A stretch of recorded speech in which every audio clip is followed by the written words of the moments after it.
Hello everyone, हमारी आज के इस वीडियो में हम डिस्कस करने वाले हैं शॉर्ट स्ट्रैडल की स्ट्रैटेजी के बारे में कि ये स्ट्रैटेजी कैसे यूज़ करते हैं एंड कब यूज़ करते हैं एंड इसको मार्केट में हम लोग कैसे अप्लाई करेंगे।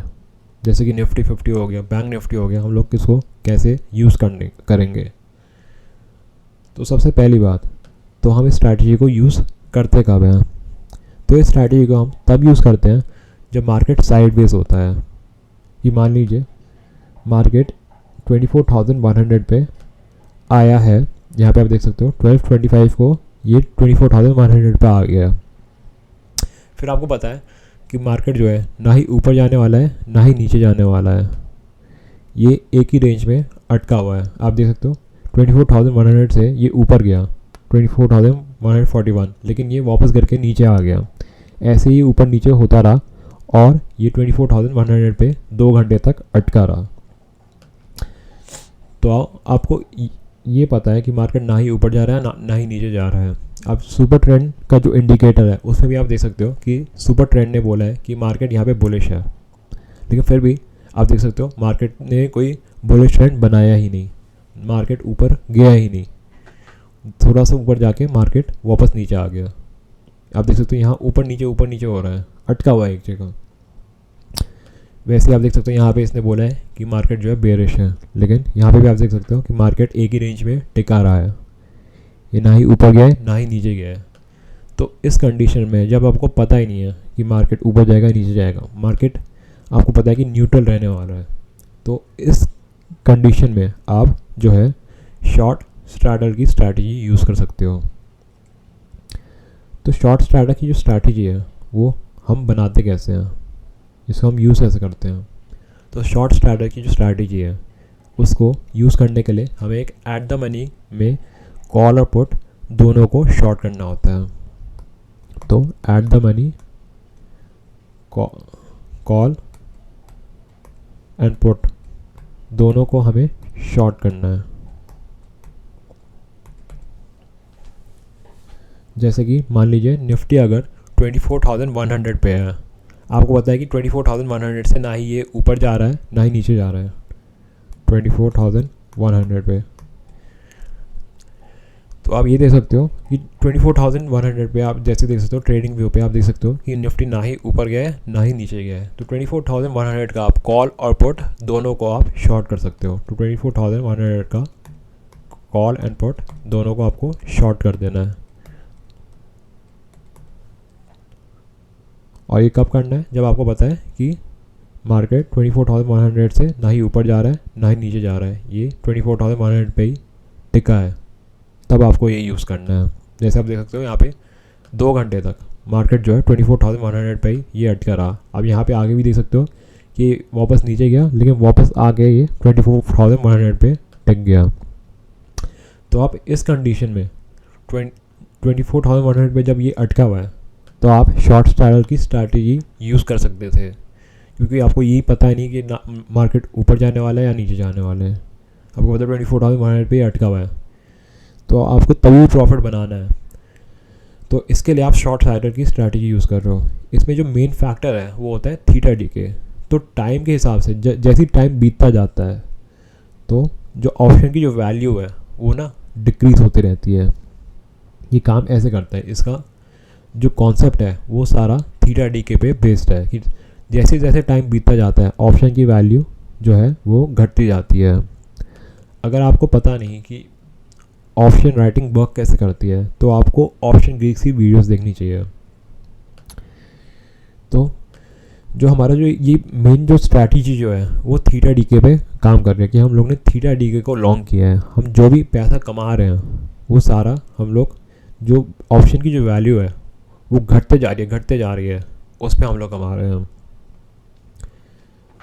तो अगर आपको ये स्ट्रैटेजी मार्केट में यूज़ करनी है तो इसके लिए जो बेस्ट जो स्ट्रैटेजी बिल्डर है वो मुझे सेंसिबल लगता है, क्योंकि ये फ्री भी है और सबसे अच्छे से जो ग्राफ बनाता है वो सेंसिबल ही बनाता है। बट मार्केट में और भी टूल्स हैं जैसे कि क्वांटसैप हो गया, ऑस्ट्रा हो गया, और भी बहुत सारे टूल्स हैं। अगर आप चाहें तो उन टूल्स को भी यूज़ कर सकते हैं, लेकिन अभी इस वीडियो के लिए मैं सेंसिबल का यूज़ करने वाला हूँ। तो सबसे पहले आप सेंसिबल में आ जाइए, उसके बाद स्ट्रैटेजी बिल्डर पे जाइए। स्ट्रैटेजी बिल्डर पे आप नीचे जाएंगे तो आपको यहाँ पे रेडीमेड स्ट्रैटेजीज में आपको मिलेगा एक न्यूट्रल स्ट्रैटेजी। न्यूट्रल में जाके आपको शॉर्ट स्ट्रैडल पे क्लिक करना है। तो शॉर्ट स्ट्रैडल पे अगर आप क्लिक करते हैं तो आपको ये एक पे ऑफ ग्राफ बना के दे देगा। यहाँ पे आप देखोगे कि इसने एक ब्रेक इवन पॉइंट्स बना के दिए हुए हैं हमें, कि आप देख सकते हो कि मार्केट जो है अगर ये एक्सपायरी तक 24,490 तक टिका रहता है, 24,490 से लेके 23,900 के बीच में रहता है, अगर इन दो रेंज में ये रहता है तो आपको प्रॉफिट में ही आप निकलोगे, आपको लॉस नहीं होगा। लेकिन अगर मार्केट जो है अगर इस रेंज को तोड़ते हुए जाता है तो आपको बहुत सारा लॉस हो सकता है। तो इसमें जो प्रॉफिट है वो तो आपको हो सकता है, आप देख सकते हो यहाँ पे प्रॉफिट जो है ये 10% तक का हो सकता है, लेकिन जो लॉस है वो भी बहुत ज़्यादा हो सकता है। इसलिए यहाँ पे ब्रेक इवन का आप देख सकते हो, यहाँ पे इसने ब्रेक इवन पॉइंट्स ये रखे हैं कि अगर मार्केट जो है अगर 1.2% गिरता है या फिर 1.3% गिरता है बढ़ता है तो फिर आप जो है प्रॉफिट पे ही निकलोगे। और इसका जो मैक्स प्रॉफिट है आप देख सकते हो कि ये 10% का प्रॉफिट जो है हमें बता रहा है, और इसके लिए फंड्स जो रिक्वायर्ड है वो 79,000 रुपीज़ रिक्वायर्ड होंगे। तो उसके बाद आ जाते हैं हम लोग कि हमें जानना है कि हमें किस पॉइंट में कितना प्रॉफिट मिलेगा। तो उसके लिए आप यहाँ पे ये भी बता सकते हो कि जैसे कि अभी आज का दिन है, उसके बाद हम जानना चाहते हैं कि हमारे 3 days टू एक्सपायरी हमारा कितना प्रॉफिट होगा।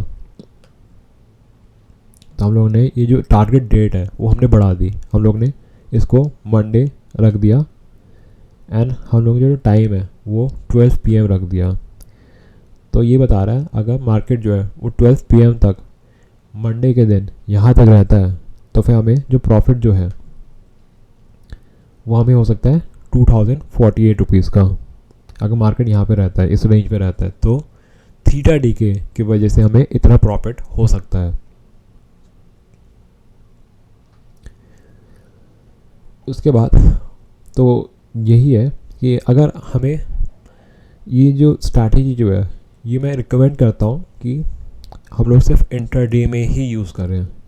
इंट्राडे में क्यों यूज़ करें? सिर्फ क्योंकि आपको पता नहीं है कि अगर आप पोजीशन अगर मान लीजिए आज के दिन सेव करते हैं, आप इसको ओवरनाइट पोजीशन जो है कैरी करते हैं, आपको पता नहीं है कि ओवरनाइट क्या हो सकता है। मान लीजिए कोई वॉर हो जाती है या फिर जैसे कोविड हो गया था, इलेक्शंस होते हैं, कुछ भी हो रहा होता है, अगर आप कुछ प्रेडिक्ट नहीं कर सकते हो कि ओवरनाइट क्या हो जाए, एंड ओवरनाइट इवेंट से मार्केट में बहुत ही ज़्यादा इम्पैक्ट हो सकता है। मार्केट बहुत ज़्यादा हो सकता है नीचे खुले, मार्केट हो सकता है बहुत ज़्यादा ऊपर खुले, आपको ये पता नहीं कि ओवरनाइट क्या हो सकता है।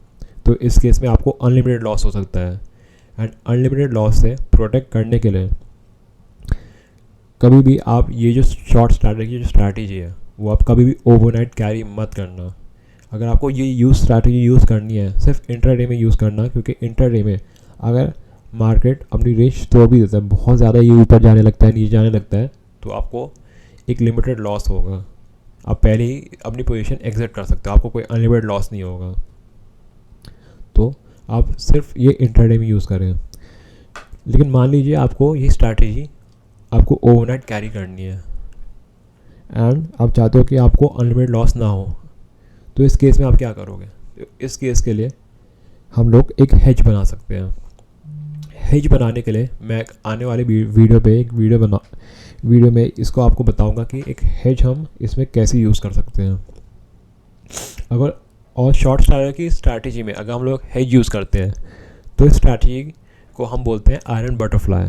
ये आयरन बटरफ्लाई जो स्ट्रैटेजी है वो एक शॉर्ट स्ट्रैटेजी की ही स्ट्रैटेजी है, प्लस इसमें एक हेज होता है जो कि हमें एक अनलिमिटेड लॉस से प्रोटेक्ट करता है, एंड प्लस ये हमें एक मार्जिन बेनिफिट भी देता है। तो आप यहाँ पे देख सकते हो सेंसिबल पे कि इसने मैक्स प्रॉफिट तो 10% दिया है, लेकिन मैक्स लॉस जो है वो अनलिमिटेड दे रखा है।